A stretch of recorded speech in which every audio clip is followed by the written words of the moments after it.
You're listening to Garibaldi Red, a Nottingham Forest podcast brought to you by Nottinghamshire Live. Hello and welcome to episode 5 of Garibaldi Red, the Nottingham Forest podcast from Nottinghamshire Live, and I am joined by Reds correspondent Sarah Clapson. Hello. Hello. And Forest fan Lisa Fox. Hello. Hello. Are you a well-known Forest fan? People know me. A relatively well-known Forest fan, Lisa Fox, is our guest this week as we look back on the 2-2 draw at Middlesbrough initially, which was pretty rubbish or positive. How do we see it, Sarah? Up until maybe the last few minutes, it was pretty rubbish. The fact they got a draw out of it, I think you have to say is pretty positive, because they could well have lost that. They were really, really poor. Yeah, I think you've got to say that they did well to take a point in the end, thanks to Lewis Grabban getting back on the goals. But before that, it was really not very good at all. They didn't play well. After they'd gone in front through Ryan Yates' goal, they were all going like this: focus, think. Nobody did. Before half time, 2 goals in 4 minutes, and they were on the back foot again, and then just never really got going. Didn't look like scoring until the last few minutes, really. It wasn't a great night. And Lisa, it was your 21st birthday on Monday. It was. But you still watched the game. Still watched the game. Did you get the feeling after 5-10 minutes, the way Middlesbrough started, it was going to be one of those nights or not? No, not really. It was just, as Joe Worrell kind of summed it up, it was a bit of a pants game, wasn't it, all over? But you can never rule Forest out. You know, they do have that mentality that they don't give up to the last minute, regardless of how rubbish they've actually been throughout. And a point's a point at the end of the day, and it's a point that, you know, Forest have picked up and taking them a little bit further away from 7th, which is, it's got to be the aim, hasn't it? That top 6 needs to pull away. Is it kind of why they're a playoff chasing team, that they can grind out results, but they're not an automatic promotion team at the moment, in the fact that they just can't quite seem to string it together to win 10 games in a row like you need to, do you think? I think Forest's problem is that when they have to play against the teams that are around them, they really do up the game. But when they're playing against the teams that are struggling, for whatever reason, and you can't pinpoint it, they just seem to just play at that level. And so Middlesbrough wanted to stop them playing football, and that's exactly what they did. And it wasn't until sort of 20 minutes before the end, we made a couple of substitutions, they made a substitution, and that actually changed the game. And it was definitely a good goal by Grabban, wasn't it? It was, yeah, it really was. I think it was a real cheeky little goal. He'd missed a few good chances in games before that, and I think people were saying, "Oh, Grabban, what's he doing?" But if you look back at the games, yes, he missed the odd chance in certain games, but he didn't have lots of chances. It wasn't like he was missing chances all the time. It was just that he was missing the odd one or two, and there were crucial chances, and maybe that emphasises it a little bit more. But he's so potent in and around that box, isn't he? If you give him enough chances, he'll get one eventually. I just spend most of my life saying I love Lewis. I love Lewis. He's the best striker we've had in quite a long time, and it's not just his prowess in front of goal, it's actually his work rate. You know, if he loses the ball anywhere near the box, he's the first player to touch it. It could be back on the edge of his own box, and you can't fault him.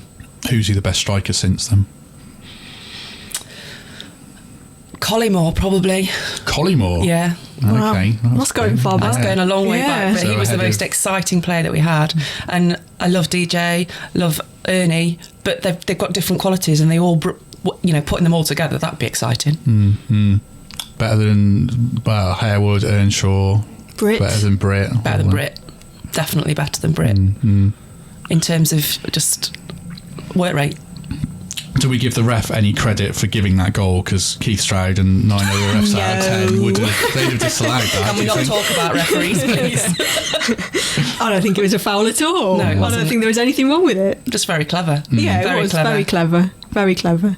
And could they have gone on and won it at the end, maybe? Carvey had that one that was deflected wide, which was a bit unlucky, and then fell over his feet in the box in stoppage time. Were we being a bit greedy there? Had it fallen to anybody else, maybe would have got the 3 points out of it. He's just short of confidence and probably does need a goal or two to make his game better. Is that what we think about it? Confidence is the problem. I think so. I think because of how it had gone for him at Huddersfield previously, it was always going to be difficult for him to come in. I guess he kind of came to Forest and was hoping for a clean start, clean break, but just didn't really get his chance to have a run of games, and maybe that's not helped him as well.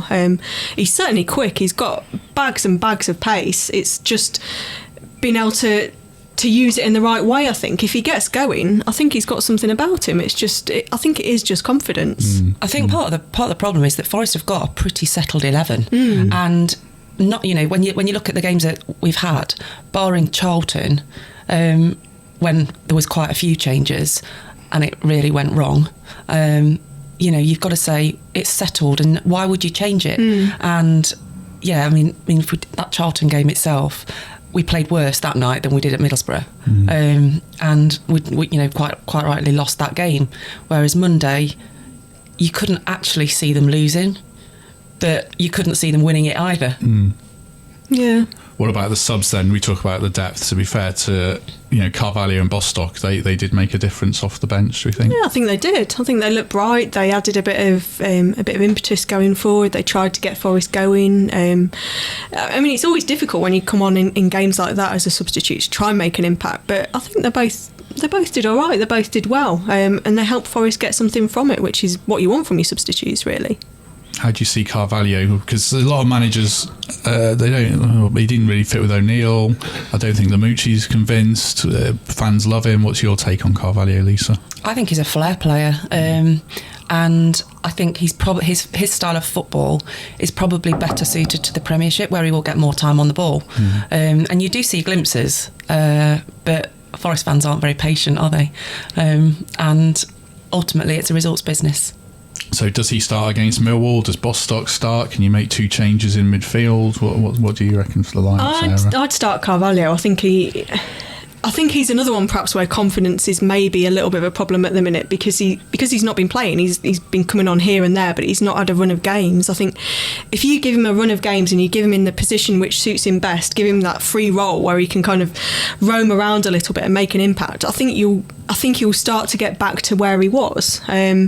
But I'd start him on Friday, definitely. I think at home against Millwall, that kind of creativity and quality that he brings, I think he could help make a difference. You start him as well, Lisa? I would, exactly what Sarah said, to be honest.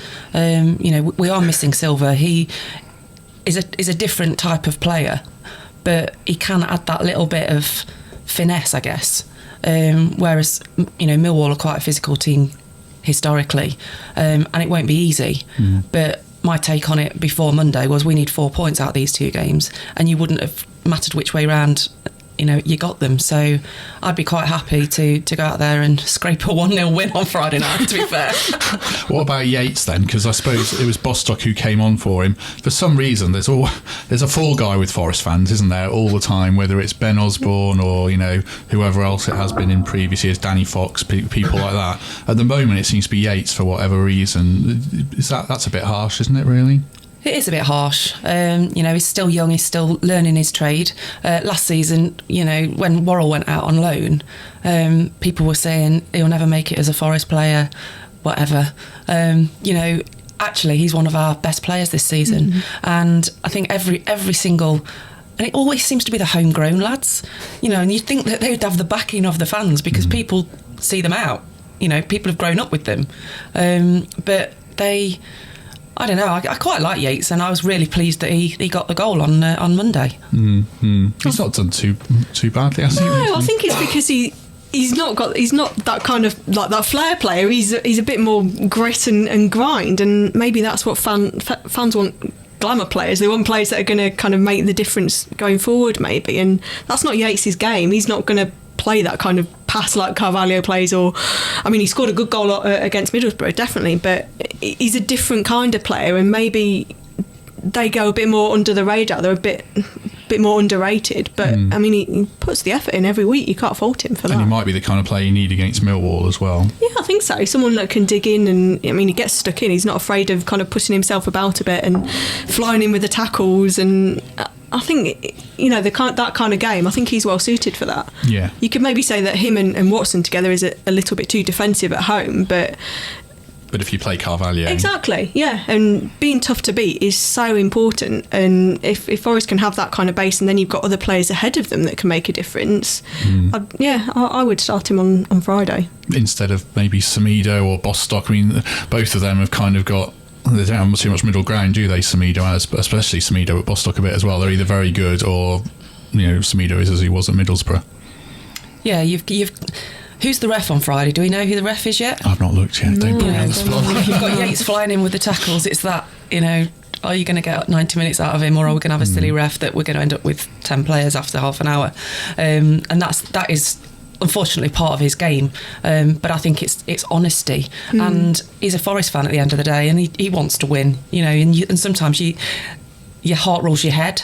And he just needs to settle it down a little bit. And I think going, 2-3 years' time, you'll see a completely different side to him as a player. And Lamouchi's brought out the best in a lot of the players. So you've kind of got to have a little bit of patience and just go with that. But I would start him on Friday night. I don't think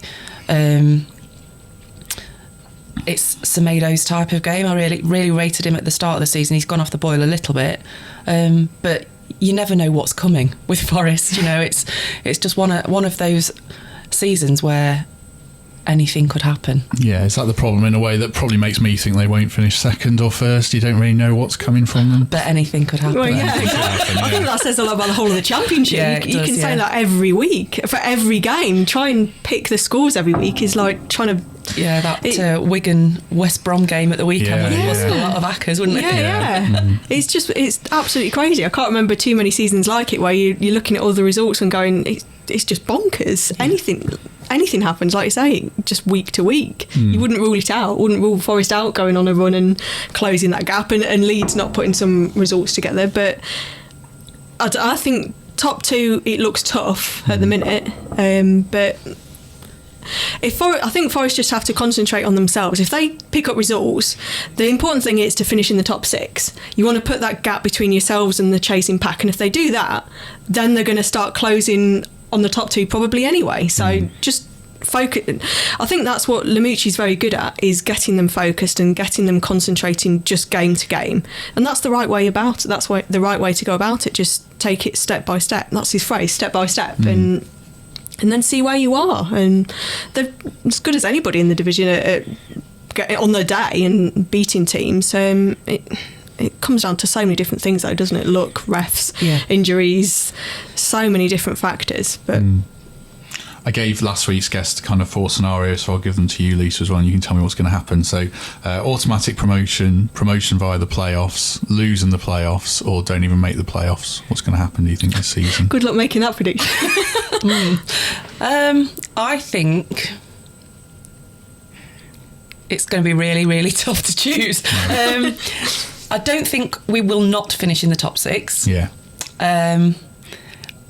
We were having this conversation the other day about who you'd like in the playoffs. So I think part of me is top 2's kind of out of reach, but it would be nice if on the last day, we just knock Leeds out of there. That'd be quite good fun. So if we're looking at who would I like to play over 2 legs, which would then get us to Wembley too, for the chance of getting up. We've beaten Brentford twice already, so I'd really like to avoid them completely. Fulham over 2 legs, I think we could do. And then it's that team that's just going to sneak in. And that's the unknown, isn't it? That there's always somebody that goes on that little bit of a run that gets in there and is on a bit of a high as they're going in. The momentum's there. So I think we will finish top 6. I'd like to think that it's about time we got to Wembley, because it'd be really nice to have a day out. And then anything can I quite like to play Brentford. If we're pursuing ways to win We've beaten them twice this season. That's what makes you nervous. I think Forest matched up well against them. I'd hate to play a Preston or something like that. They're Fulham would be quite good, but Fulham are used to being in the Premiership, so they kind of know what needs to happen. For us, it's a big day out, isn't it? At the end of the day, it's all about how they cope with pressure, isn't it, as well, and whether they can handle the kind of occasion and everything that comes around the playoffs. For a lot of the players at Forest, it would be new territory, and it's how they handle that and how they kind of cope with it all. But I mean, they've got a good record against teams in and around the top 6, so I don't think they'd fear anybody really. No, they're generally, I think, top sort of 7-8. Forest haven't lost over the last season-ish. True. Anyway, we're getting way ahead of ourselves, and people are probably saying, "Why are you talking about that? He's just going to jinx it." Because we're going up.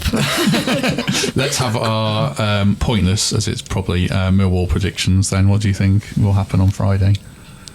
Oh, you go first. I'm going for a House 1-0 win. Note to producer Dan to probably edit out that word.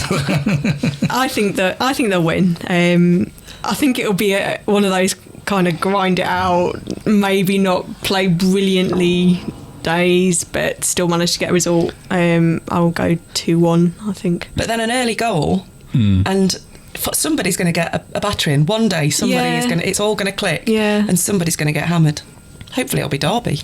Yeah, that'd be nice, wouldn't it? Are we bothered about Gary Rowett being manager of them? Is that that's a bit too yesterday, isn't it now? Depends what trainers he wears. Yeah. He was sacked a while ago by Derby, wasn't he, to be fair? Yeah, it was a while ago, I suppose. What's your prediction? Oh, no one cares what my prediction is. I'm a miserable person. I think they'll probably draw. I don't know. I should say they'll win. On the fence, Matt. Yeah, well, I don't think they'll lose, but I don't know. Like you said, we don't know what we're going to get from Forest, do we? It could be anything. I actually think they've got that kind of really rubbish performance out of the way, so now they're going to go the opposite way. There's been a few really rubbish performances. Yeah. But that's it, though. I mean, you played, really good against Leeds, really pants against Charlton, really good against West Brom. In spite of the referee, that particular week, if you'd have ended up with 6 points out of 9, you'd have been quite happy. So this one, again, it is 4 points out of the 6. I'd be happy with that. So we've got to go for a win on Friday. Yeah, they're probably due another Leeds performance, aren't they? They seem to be brilliant or hopeless, so hopefully it's brilliant this week. There's not much middle ground, is there? So how did you end up as a Forest fan, Lisa? We like to ask guests that. My dad took me when I was 8, 9. My first game was in the Brian Clough stand, as it is now, and Forest played Liverpool, and they won 1-0. And my dad threw me down the stand and I was hooked. Started going myself with one of my friends from school, 1988, and that was my first season ticket season, and been ever since. And I think it probably helped at that time that Forest were quite successful. We were at Wembley every season, and had some really good days out, and seen them through League One. I can remember going to the playoff game when we lost to Yeovil. I was pregnant with Jessica, who's nearly 13, and standing there knowing that literally we were 5 minutes away from Wembley, I was quite upset at the time anyway, because I knew that if we got to Wembley I wouldn't be able to go. And Wes Morgan came on, and my sister just said to me, she said, "We're going to Wembley," and I was like, "It's not over till the fat lady sings." And we didn't go to Wembley. No, we didn't. And now I take the kids to the games, and hopefully I'll get to take Jessica to Wembley. So which is your Forest team then? For me it's Paul Hart's 2002-2003 team. Is yours a little bit before that, do you think? The Peterborough team that got promoted back in 94. Yeah, Stan Collymmore's goal. Stan Collymore, that is still and probably always will be the best away day ever. Standing on that terrace with the sun shining, people climbing up the pylons, you don't ever forget it, and it was just the best day out. Paul Hart's team, I cried all the way back from Sheffield. It was the closest we've been in a long time, and it'd be really good this season. There is a massive feel-good factor.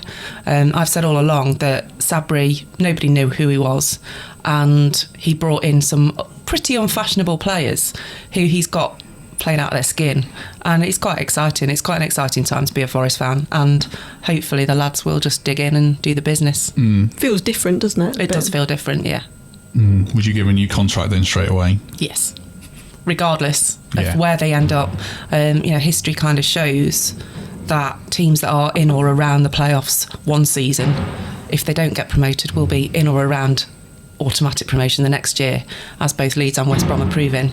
And hopefully Forest won't need that because they'll have gone up. But if not, I would really like to think that the board have got it together now, that they can keep the majority of the team together, and that they can make a real push for it next year if this season isn't the one to be. Does it have to be this season, do you think, in terms of keeping Worrell and Cash and people like that? That is the worry, isn't it? That if they don't go up, that we're going to lose some of those players. I would expect there will be maybe 1 or 2 that go in this summer anyway, because they need to balance the books again. It's usually a surprise that they just fling out there, but it would be quite a shame, I think, to lose Worrell and Cash. But if I had to really think about it logically, I don't think both of them will be at Forest next year if they don't get promoted. A bit like that Paul Hart team, I guess, really. Yeah, that was the most devastating thing from that side, that they just allowed them to go. Watching David Johnson and Harewood, Michael Dawson at that time, and then you throw Darren Huckabee into that mix, and he was a really exciting player. Yeah. For them to all be together, and then that season ended, and it was just right. He's gone.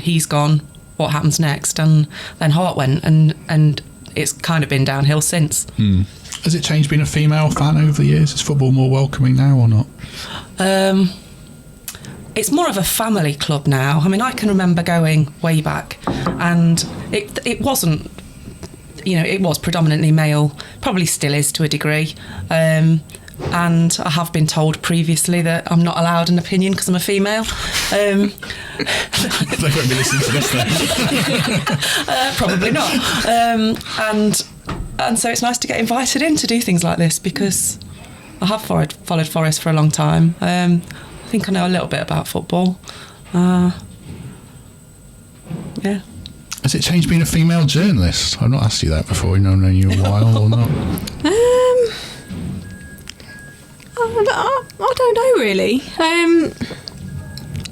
I think probably the same as you. You still get people on social media that don't like to see women in and around football, and they make that known. But generally, I think it's got a lot better. When you go to press rooms now up and down the country, there's certainly more female reporters, photographers, presenters covering games than there was. I think that's definitely come on a lot in the last few years. I don't know. It's difficult to say whether it's changed a great deal. I think you'd like to think so. I'd like to think that people are more okay with it. Inclusive. Yeah. I guess you'll always get people that are a bit stuck in the past, maybe. But the social media arguments, though, when you actually start that off, is quite funny. You see a comment, or you're told to get back in the kitchen or whatever, and you just retweet it and tag as many female fans in that you can, and then everyone else jumps on it, and you can just step away. Just pull that mic down a little bit. That's better. Yeah. He wants to see your face. Obscuring my whole face. Lisa, are you an ambassador? I am. Right? Yes. Not for the government. Not for the government. For a charity. So, and you've got an auction coming up. You might want to tell us about it, try and get people involved. Quite a big event coming up, actually. So I got involved with the charity back in 2016. The charity's Footprints Conductive Education Centre.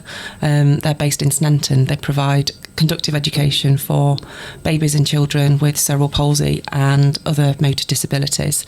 I met a little boy called Logan at a charity event at the South Bank. It was Duncan Mackenzie's speakers night, and Logan was going around on his frame with his little collecting box, and I said, "Oh, you're a Forest fan?" "No, I support Leicester." And I was like, "Right, okay. So who's your favourite player then? Wes Morgan?" "No, Jamie Vardy." And it was just banter, and I had a conversation with his mum, and got involved. I messaged her a few days later on social media, said, "Really nice to meet you. I want to do something for the charity." And she said, "Well, Logan hasn't stopped talking about the blonde from the bar ever since he met you." And that was my reason then to go into the charity, see what they do. And I'm hosting my third Little Footprints Ball in November this year. We've raised over £30,000 for the charity so far, and got quite a big target this year. There are still tickets available for the event. I'm also after raffle and auction prizes. And a lot of those are forest related, which is quite a lot of why them bringing are. up. There's some good forest related, memorabilia in there. There's some great stuff. We've got some really, really interesting pieces that are one-offs that will excite some Forest fans, I think. And so there are some auctions online now that are helping me fundraise along the way, which can be seen on my Twitter feed. Oh, God, you're going to plug your own Twitter? No, I'm not. Go on, what is it? At Foxy 219. 219, that's it. Yeah, there you go. Thank you. So we're getting a bit of self-publicity in there as well. That's why everybody knows me. Yes, I plug my own Twitter feed and Sarah's. We don't want the abuse. Right, that sort of brings us to the end. So I'll do my usual plug for reviews and subscriptions, because that does really help us. We've had loads of good reviews so far. So review and subscribe on Apple Podcasts, YouTube, and get the show straight away into your inbox. And it does really help us. I know it sounds boring, but hopefully it keeps us on making these episodes, because it's the highlight of my working week. So thank you very much. Lisa, thank you for coming in. Thank you for having me. And Sarah, thank you as ever. you. And we'll be back next week with someone else when I book someone. Thanks very much. Goodbye. Thank you for listening to Garibaldi Red, a Nottingham Forest podcast. If you enjoyed today's episode, then please let us know. We love hearing your feedback. We'll be back soon with another episode. Thanks for listening.